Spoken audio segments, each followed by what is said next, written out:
what we have with the presentation. Hello friends, today I'm going to deliver a lecture on a topic called capital budgeting. It is a very important method in corporate finance. Basically, capital budgeting decisions are very important when you have many options to invest. For instance, if you have opportunities to invest in different kind of projects which other companies are offering you, then capital budgeting technique helps a finance manager in order to calculate which projects are very uh, acceptable or profitable in will be acceptable or profitable in future. So what capital budgeting tells us is that if we have a capital which we have raised through our debt or equity, then we would like to invest only in those projects which will be profitable for the company in future. So the main concept of capital budgeting is to foretell or to calculate the profitability of each project so that a finance manager can go ahead with a particular project in comparison with the other. There are various techniques that can be used in order to calculate the profitability of the given project, which a finance manager can use, which I'll be discussing in the later stage. But first of all, the central theme of capital budgeting is to know which projects to accept and which projects to reject. So let us move ahead.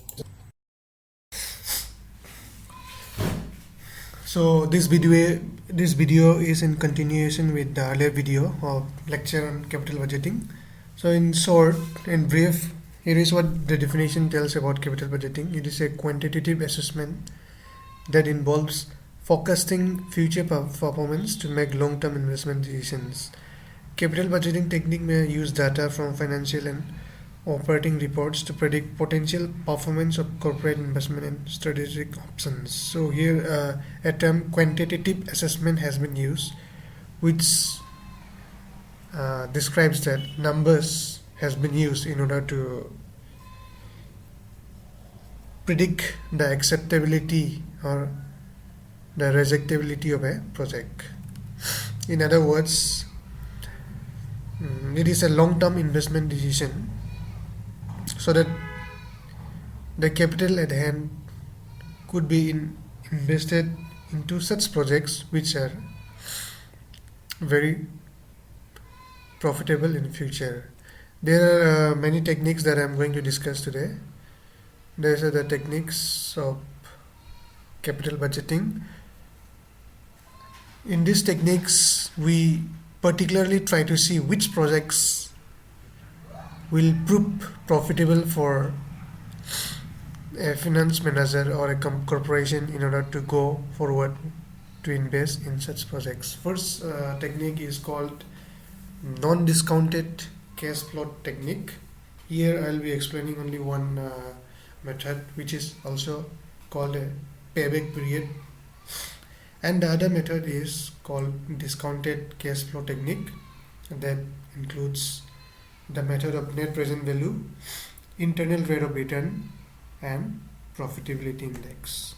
I'll be taking you to different slides so that you can understand better in a broader way what these methods are all about. So first is the non-discounted method of capital budgeting, which is called or which is known as the payback period. In this method, the future value of money, okay, let's not go to the advantage or disadvantage first, but we directly try to compare a project, two projects, and try to see which one is better off than the other one. So when we talk about accepting a project, we need to know two things. These are projects can be independent as well as mutually exclusive. which means that in terms of independent projects will be happening at different times, different situations, but in terms of mutually exclusive projects, it will be happening at the same time together. So we need to be very careful whether these projects are occurring independently or are mutually exclusive to each other. So in this case, we have taken two examples, that is project L and project S. So the initial investment needed in terms of both the projects was $100, and as you can see in the screen, in the first year project L had a cash inflow of $10, and project S had a cash inflow of $90, and in the second project, in the second year, the cash inflow was 60, and the cash inflow in terms of second year in project S was 30. And in third year, $80 was the inflow of project L, and $50 was the cash inflow of project S. Now we will be calculating the payback period. Payback period is nothing but the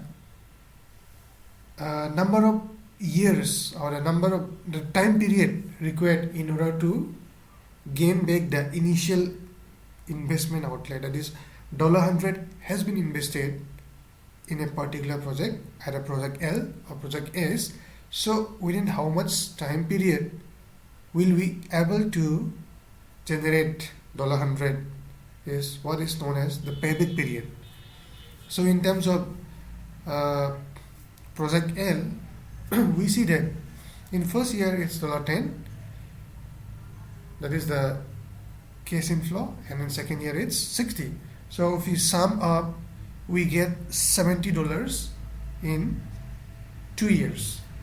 However, our initial investment was $100. But again in the third year, we see that we have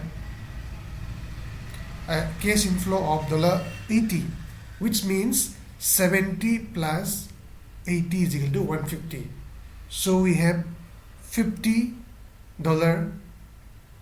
bonus in the third year.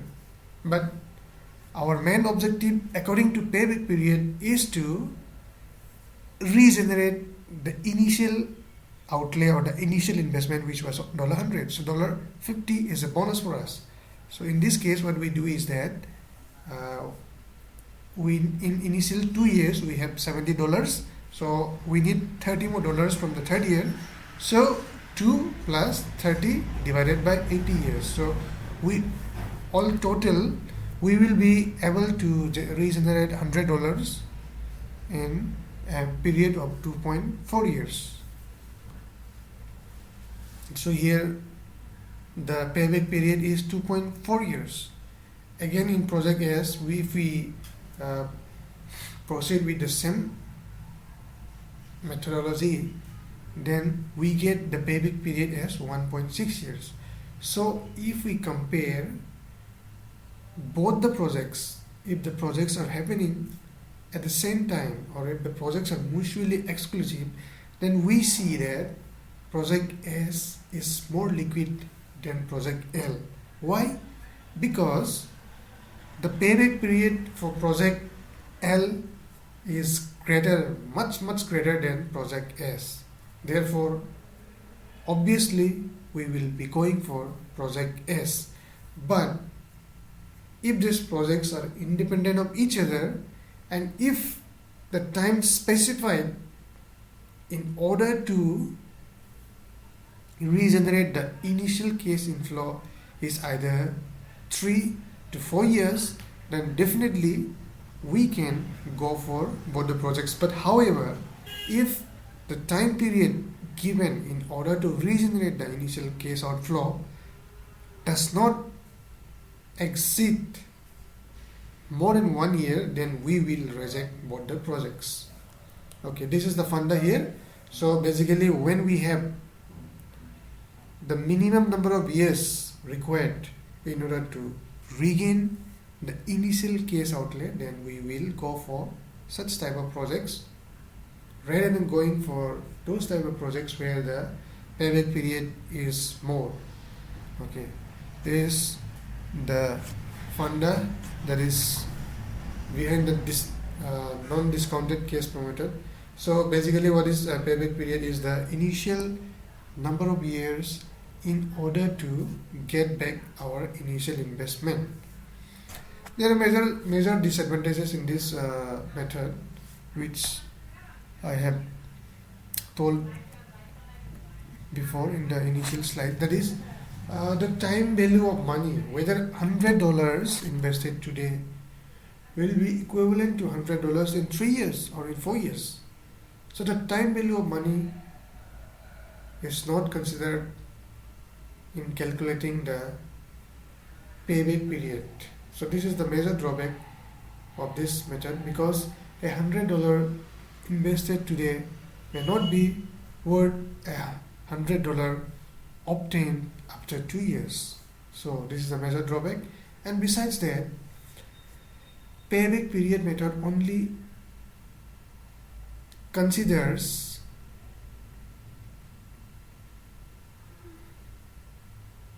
the cash inflow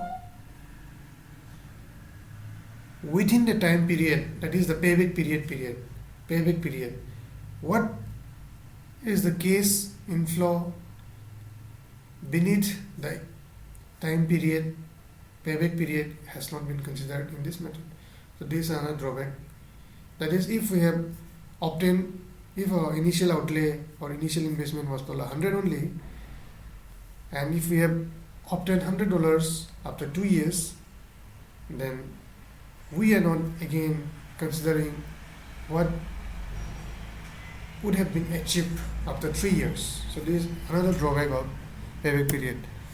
So next we have the discounted techniques of capital budgeting, and the first one is the net present value.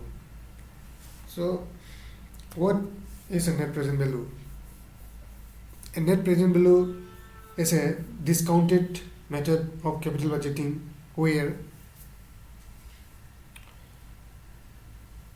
the cash flows of a different time period, net present value means or equals to or is calculated by identifying or taking into account the present value of initial investments or the initial inflows that a company receives, considering a discount rate. Or in other words, we can also define the net present value as in the following terms. Here it's there is net present value. Okay, one thing I'll show you a different slide where you will be much more clear about what is the NPV. Here we have first calculated the internal rate of return because it's much easier to explain the net present value after being able to calculate the rate or the discounted rate of internal rate of return. So this is the definition. This is the overall definition of net present value. It is the present value of an investment project, net cash flows minus the project initial cash outlay. So in our example in the previous slides, we have a project L and project S. So we have the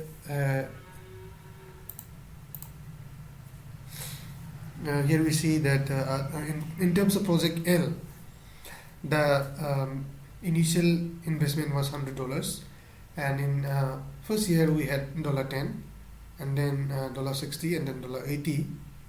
So what net present value does is that we add the initial cash flows at a particular time period with the discounted rate of return, and then from that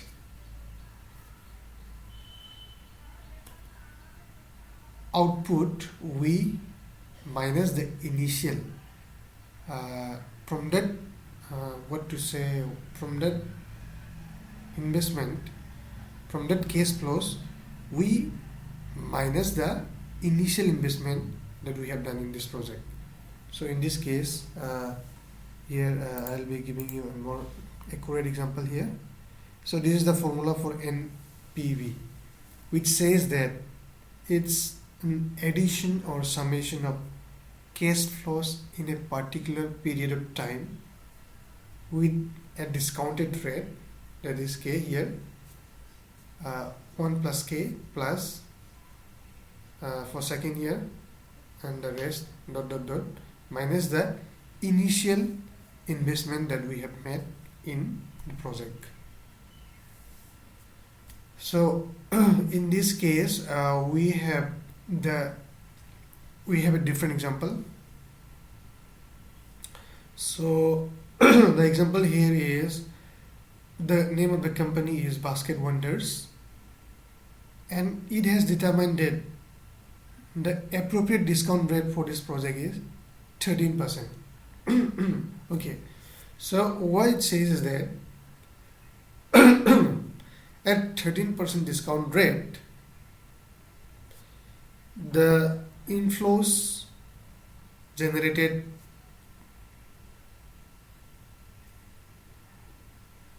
for each year would be deducted.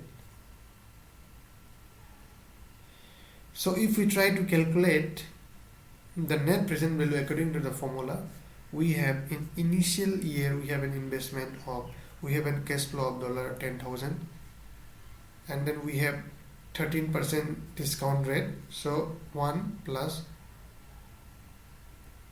0.13, which is 1.13, plus $12,000 was the cash inflow in the second year, divided by 1.13 whole square, plus in the third year we had an initial cash inflow of $15,000 divided by 1.13 to the power of cube, plus in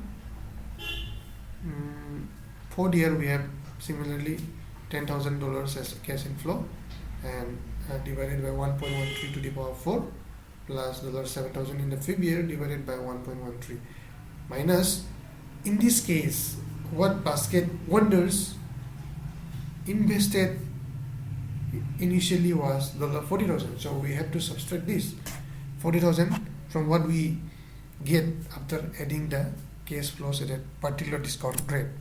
So here we have calculated the cash inflows at a particular discount rate, that is 13%. Then we get, after doing the addition subtraction, we have a negative value, which means the negative value means what? We have invested something and we have got something which is negative. That means we are suffering a loss. So definitely if our inflow is less than outflow, we are in a loss. So therefore there is no profit in investing such kind of project which gives us a negative result. Therefore we reject this project.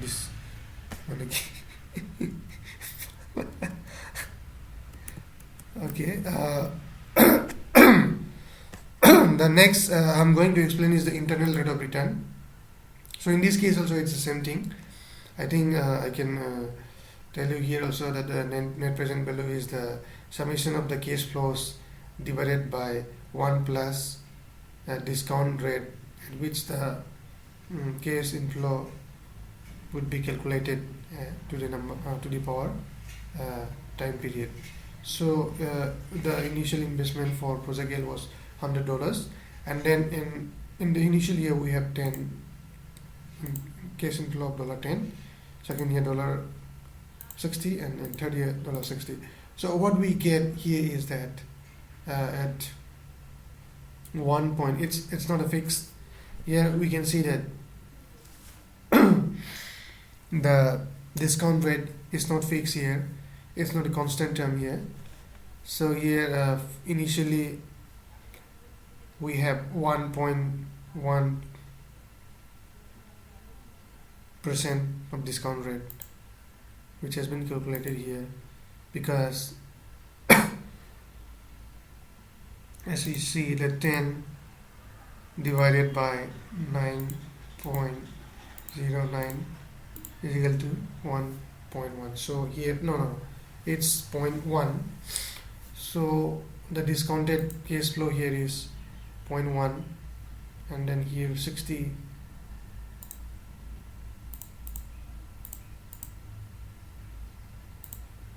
divided by 49.56.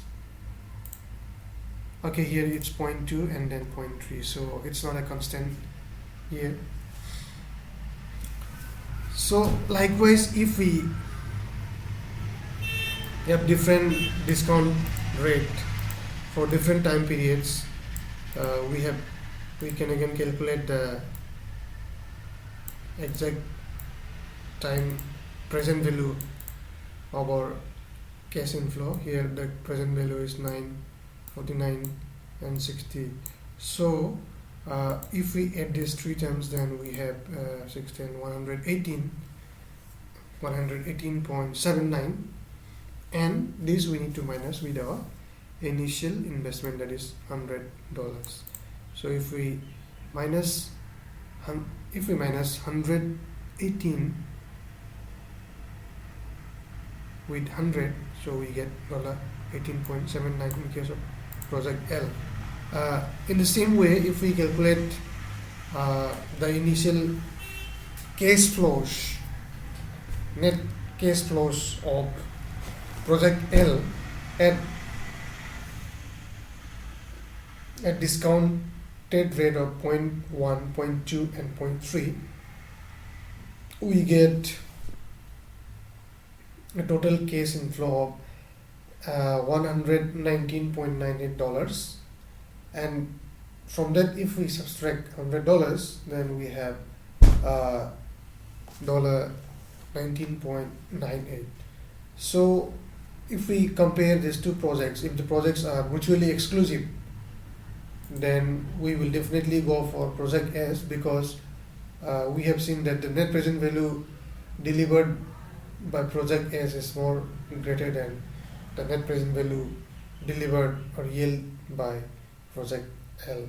Therefore, we will be going with the project S. But if the projects are independent to each other, then we can accept both the projects. Now we go again to the internal rate of return. To define the internal rate of return, let's go back to that previous example, which is the internal rate of return. Okay, this is the basic definition of internal rate of return, which says that internal rate of return is the discount rate that equates the present value of the future net cash flows from an investment project with the project initial cash outflow. That is what it is trying to say is that we need to calculate the internal rate of return for each cash flows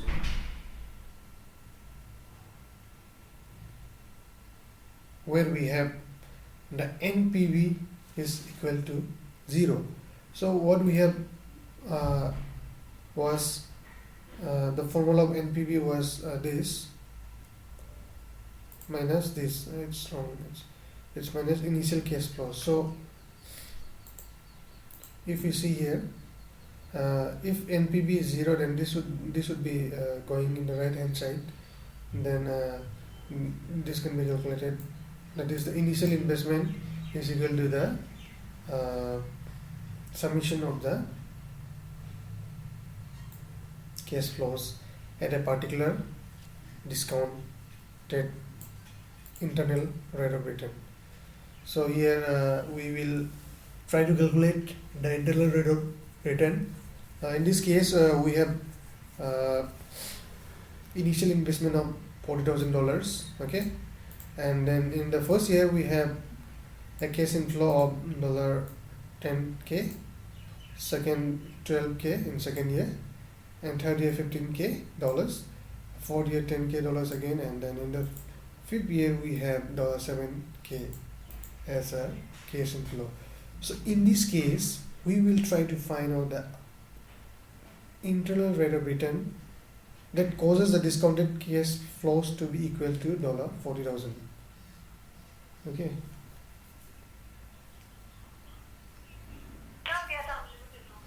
Okay, so we try setting different, putting different values for our IRR. Here we will give some example. So let's try $10. 10 internal rate of return is 10%. Then we will have a result of that is equal to 41,000. Okay, then but we have this much value 40,000, it should be equal to 40,000. So we need to, it's 41,000, it's for, we need to decrease it, right? Now we need to increase it. It's between.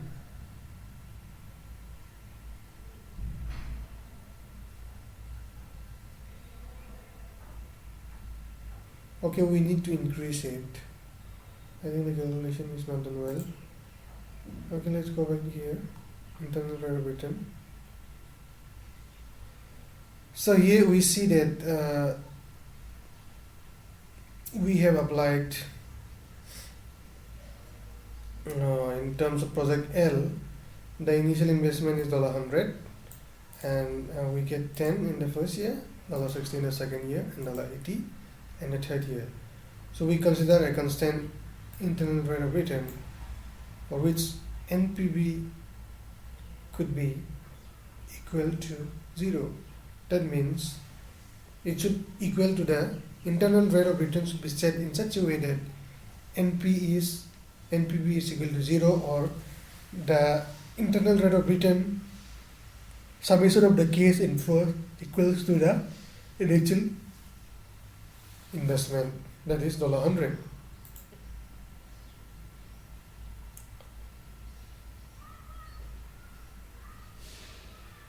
So here you get 18.1.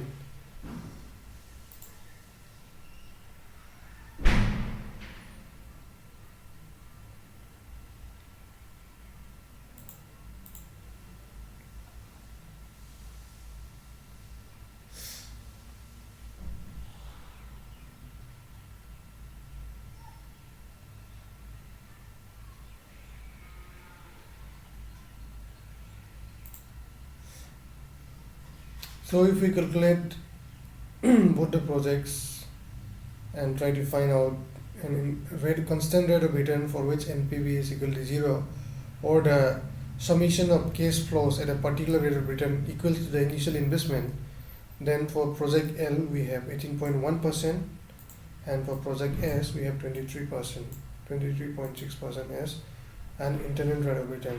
So definitely we have a greater return rate for project S. Therefore, if the projects are mutually exclusive, we will be going for project S. So here we have set it. And if the project is not mutually exclusive but are independent of each other, then we can accept both the projects. Thank you.